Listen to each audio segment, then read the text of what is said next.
जादुई छड़ी का जादू।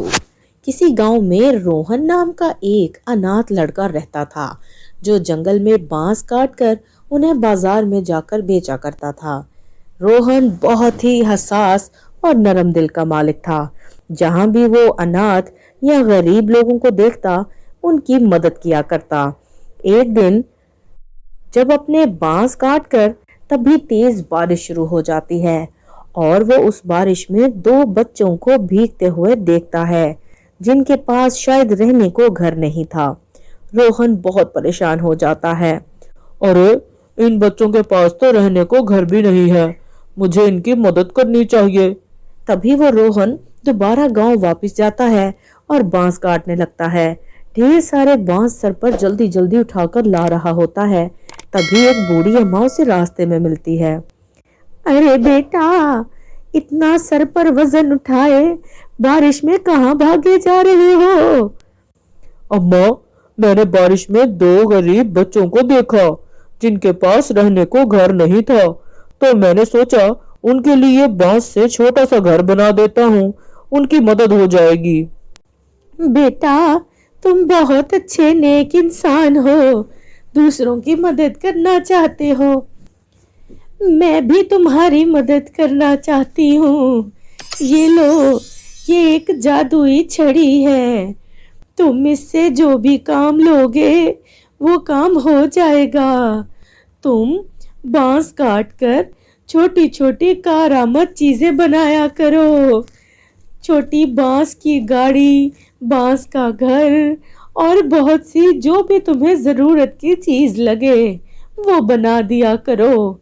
जब तुम इस छड़ी का जादू करोगे तो वो चीज हकीकी चीज में बदल जाएगी।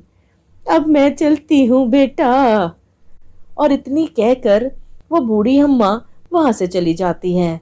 और बस फिर क्या था, उसके बाद से मोहन सच में बांस से छोटे छोटे ट्रक, गाड़ियां, बसें और बहुत कुछ बनाने लगता है। अगले दिन गुजरते हुए वो देखता है कि स्कूल जाने वाले बच्चे पैदल स्कूल जा रहे थे और गर्मी से नढाल हुए वे थे। तभी उनसे मोहन कहता है, अरे बच्चों, आज के बाद तुम लोगों को पैदल स्कूल जाने की जरूरत नहीं है। मैं अभी इसका हल किए देता हूँ। अपने बैग से एक छोटी सी बांस की बस निकालकर उसे मोहन रोड पर रख देता है और अपनी जादुई छड़ी को उठाकर उस पर जादू करता है और वो बस एक बड़ी सारी असली बस में बदल जाती है और सभी बच्चे बस में सवार हो जाते हैं।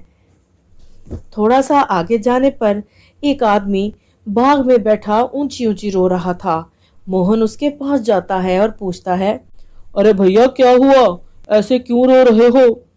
भाई, मेरी गाड़ी का एक्सीडेंट हो गया है। मैं एक टैक्सी ड्राइवर हूँ। अब मेरी गाड़ी नहीं रही तो मेरा रोजगार कैसे चलेगा? मेरे बच्चे भूखे मर जाएंगे। मैं क्या करूँ? अरे भाई, तुम टेंशन मत लो, अभी सब ठीक हो जाएगा। अपने बैग से एक गाड़ी मोहन निकालता है। उसे सड़क पर रखकर जादुई छड़ी के जादू से उसे असली गाड़ी में बदल देता है। वो ड्राइवर बहुत खुश हो जाता है। फिर थोड़ा सा आगे जाकर उसे कुछ लोग बाहर सड़क पर बैठे दिखाई देते हैं जो बेघर थे। उनके पास रहने को ना जगह थी और ना कोई रोजगार के लिए। और वो एक लाइन में सारे घरों को लगाकर जादुई छड़ी से जादू कर देता है। सभी घर असली हो जाते हैं। वो गरीबों के पास अब रहने को घर भी आ गया था।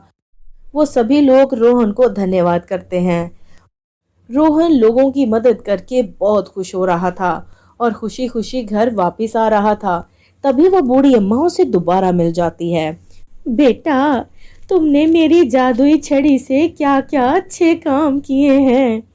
अम्मा, मैंने पैदल स्कूल जाने वाले बच्चों के लिए उनको बस बना कर दी। एक ड्राइवर को गाड़ी चाहिए थी, उसको गाड़ी दी। और कुछ बेघर लोगों को उनके घर के लिए रहने की जगह और रोजगार के लिए बैलगाड़ियां भी दी। बेटा, मैं तेरे काम से बहुत खुश हूँ। बस इस तरह ही लोगों की मदद करते रहना। एक बात याद रखना, अगर कभी भी इस छड़ी से गलत काम लिया तो तुम्हारा बहुत नुकसान हो जाएगा जो कभी पूरा नहीं होगा। ठीक है माँ, आप कभी परेशान मत होइएगा मेरी तरफ से, मैं हमेशा लोगों की मदद ही करूंगा। अब ये सब देखकर गांव का एक मुखिया बहुत हैरान था कि आखिर एक अनाथ रोहन कैसे लोगों की इतनी मदद करता है। और फिर एक दिन वो ये पता लगा लेता है कि ये सब जादुई छड़ी की वजह से हो रहा है। अब वो छड़ी को चुराना चाहता था और चुराने का मौका ढूंढ रहा था। तभी एक दिन वो मोहन के पास आकर कहता है, अरे मोहन, कैसे हो मियाँ?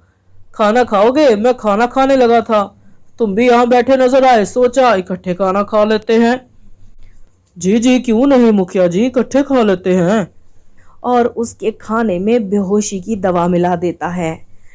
जब रोहन आकर खाना खाता है तो थोड़ी ही देर में उसे चक्कर आने लगते हैं। वो वहीं लेटकर सो जाता है और मुखिया उसकी छड़ी गायब करके वहां से निकल जाता है।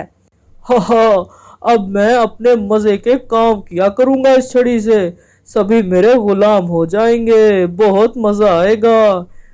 थोड़ी ही देर में रोहन की आंख खुल जाती है और उसे अपनी छड़ी नहीं मिलती। वो समझ जाता है कि ये सब मुखिया के साजिश थी। जब वो भागते हुए अपनी छड़ी ढूंढ रहा था तभी उसकी नजर उन लोगों पर पड़ती है जिसको उन्होंने घर बनाकर दिए थे। और वो बताते हैं कि मुखिया ने उनके घरों को बहुत छोटा कर दिया है और वापस बड़ा करने के लिए अब उनसे पैसे मांग रहा है। जल्दी से भागता हुआ रोहन मुखिया को ढूंढता है और उससे अपनी छड़ी वापस मांगता है, लेकिन मुखिया उसे छड़ी देने से मना कर देता है। देखिए मुखिया जी, अगर आपने ये छड़ी मुझे वापस नहीं की और लोगों के घर उन्हें वापस नहीं दिए तो आपका बहुत बड़ा नुकसान हो सकता है, जो कभी पूरा नहीं होगा। अरे तू मुझे डरा रहा है, कोई नुकसान मेरा नहीं कर सकता, चल भाग जा यहाँ से, मैं तुझे कोई छड़ी नहीं दूंगा। तभी मुखिया का बेटा दौड़ता हुआ आता है। अरे पापा पापा, हमारा घर गायब हो गया, मम्मी रो रही है। क्या, घर गायब हो गया? घर कहाँ चला गया? जल्दी से मुखिया अपने बेटे के साथ भागता हुआ जाता है और उसी के पीछे रोहन भी उनके घर जाता है और देखता है कि उसकी पत्नी सड़क पे बीचों बीच बैठी है और अपनी जगह से घर गायब हो चुका है। अरे ये क्या हो गया, मैं बर्बाद हो गया, मेरा घर कहाँ चला गया? मैंने आपको कहा था ना मुखिया जी, आप इस छड़ी से गलत काम करोगे तो आपका बहुत बड़ा नुकसान हो जाएगा। आप जल्दी से उनके घर वापस कर दो और फिर आपका घर वापस आ सकता है, वरना कभी नहीं आएगा। हाँ हाँ, मैं उनके घर अभी वापस कर देता हूँ। और फिर जल्दी से मुखिया सभी गरीबों के घर बड़े कर देता है और उसका घर भी वापस आ जाता है। उसके बाद रोहन फिर से अपनी छड़ी से लोगों की मदद करता जाता है। तो मेरे प्यारे दोस्तों, कैसी लगी आपको हमारी आज की ये कहानी? पसंद आई हो तो लाइक करें और चैनल को सब्सक्राइब करें।